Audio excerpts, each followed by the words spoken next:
Welcome to The Explainer. We're jumping right into a massive, frankly urgent question facing millions of people around the globe today. Is artificial intelligence actually empowering the next generation, or is it kind of quietly undermining their entry into the workforce? I mean, we were all told AI would make us sharper, faster, more creative, right? But for young workers just trying to get their foot in the door, that promise is starting to feel, well, incredibly complicated. Okay, let's dive into this. My generation is the sacrificial generation. Now, that is a heavy statement, and it comes directly from a student dealing with this technology every single day. There are very, very real anxieties out there right now among young workers. They're trying to navigate this oversaturated AI-infused job market, sending out literally hundreds of AI-assisted job applications, only to be filtered out by algorithms on the exact same technology's other side. It's wild. Section 1. The Gen Z AI Dilemma. To really wrap our heads around this, we have to look at the ground-level reality of how daily AI exposure is impacting young people right now. Just consider this staggering stat. Roughly 50% of Gen Z is using generative AI every single week. But here's the massive contradiction. Despite that incredibly high adoption rate, an increasing number of those exact same users are saying AI just leaves them feeling frustrated, resigned, maybe even a little angry. So they're definitely using the tools, but they aren't exactly feeling empowered by them. See, the core problem isn't that young people are anti-technology. They totally get the benefits.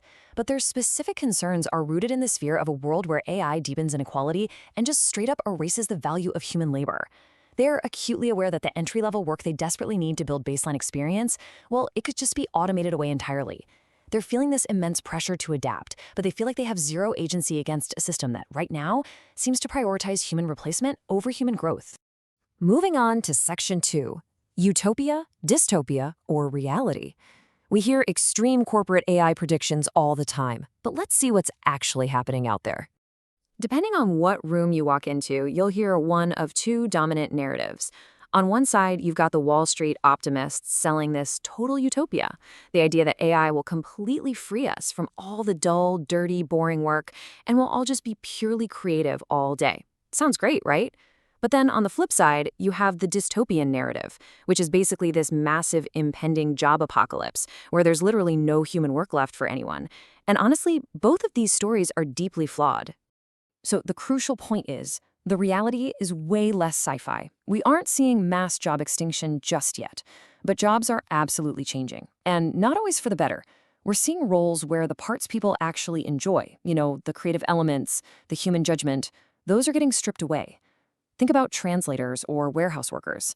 Their jobs are being heavily crunched by machine metrics, making their day-to-day faster, sure, but also lonelier and way more robotic.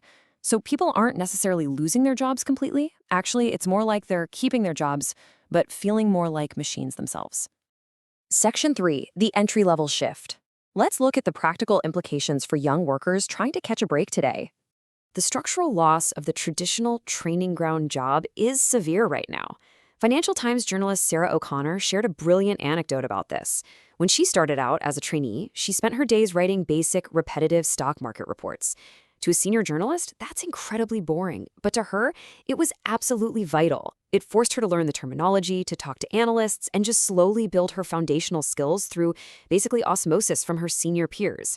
But the AI way, it instantly generates that basic report, which sounds super efficient, but it completely rips out that essential proving ground for the junior employee.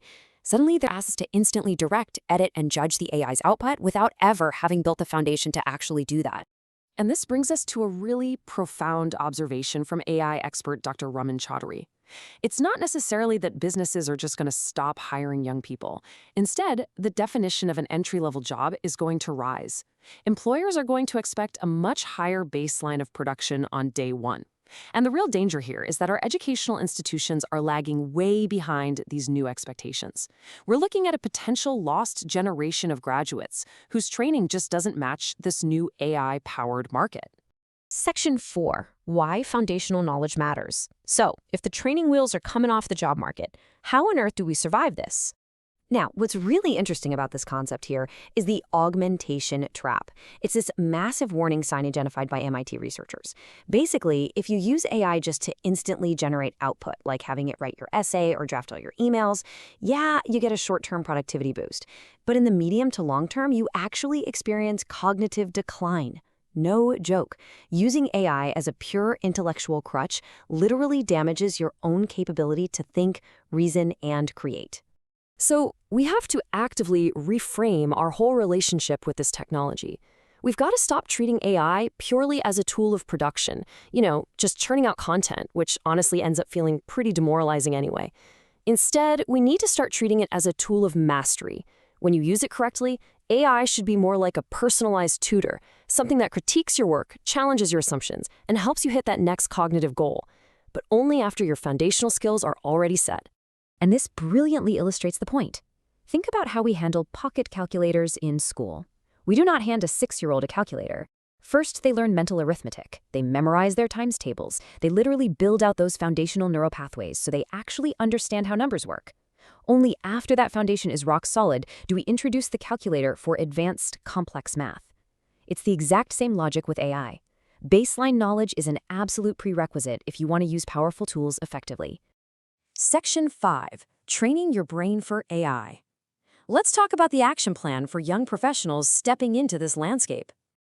I absolutely love this metaphor from author and researcher Dr. Stephanie Hare, and I think it hits the nail right on the head. She says, just like great abs are made in the kitchen, great knowledge and skills are made by actually doing the mental resistance training. You can't cheat the system. Think of it like walking into a strict German language exam. It is just you, a blank piece of paper, and a pen for 3 solid hours. No AI, no dictionary. You either know it or you don't. You have to put in that grueling, unglamorous academic effort to build your brain up. AI can be an amazing sparring partner, for sure, but you have to do the heavy lifting. And when you do that heavy lifting, you build these incredibly specific, high-value skills, things like discernment, critical thinking, deep baseline knowledge, and the ability to spot AI hallucinations. This is exactly why senior developers and knowledgeable workers are so incredibly valuable right now. Because when an AI spits out something completely fabricated, it takes a highly knowledgeable human to look at it, separate fact from fiction, and know exactly how to correct the model. If you lack that baseline knowledge, you're just blindly trusting the AI. And honestly, that makes you replaceable. So, what does this all mean for you? I want to leave you with this final, provocative question.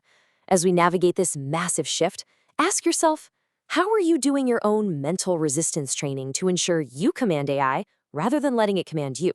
Are you reading deeply? Are you forcing yourself to learn the foundational steps before reaching for that digital crutch? Because in a world where AI can instantly generate average output, your absolute greatest asset isn't the software you use, it's your own sharply trained, highly discerning human mind. Put in the reps, build your foundation, and make sure you're the one in the driver's seat. Thanks for joining me on this explainer, and keep learning,